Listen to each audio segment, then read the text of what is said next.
যে গাছটি দেখতে পাচ্ছেন, এই গাছটিকে বলা হয় কণ্টিকারী। এই গাছটির সাধারণ নাম কণ্টিকারী, তবে এর আরো কিছু নাম আছে। কোনো জায়গায় এই গাছটিকে কাটা ভুইং বলা হয়, আবার কোনো জায়গায় ছোট কাঁঠালি বলা হয়। তবে কণ্টিকারী নামেই এই গাছটা বেশি পরিচিত। এর বৈজ্ঞানিক নাম সোলানাম জ্যান্থোকার্পাম। এটি সোলান্সি পরিবারের অন্তর্ভুক্ত, অর্থাৎ বাংলায় যাকে বেগুন পরিবার বলা হয়।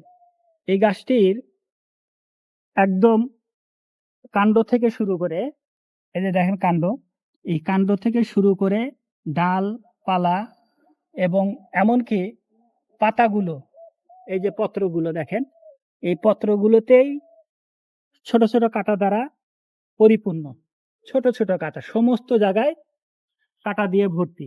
এই কারণেই স্থানীয়ভাবে অনেক জায়গায় এটাকে বলা হয় কাটা ভুইং।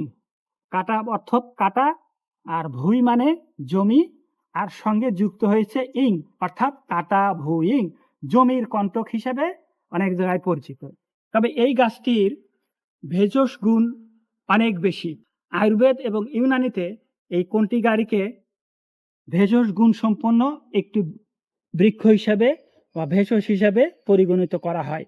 আয়ুর্বেদের দশমূলারিশ যে ফর্মুলা আছে, এই ফর্মুলাটি একটি অত্যন্ত উচ্চ ক্ষমতা সম্পন্ন মাল্টি ক্রিয়াশীল একটি ঔষধ। এই দশমূলের মধ্যে একটি মূল হলো কণ্টিকারী। এই কণ্টিকারী অতি প্রাচীন কাল থেকেই ব্যবহার হয়ে আসছে।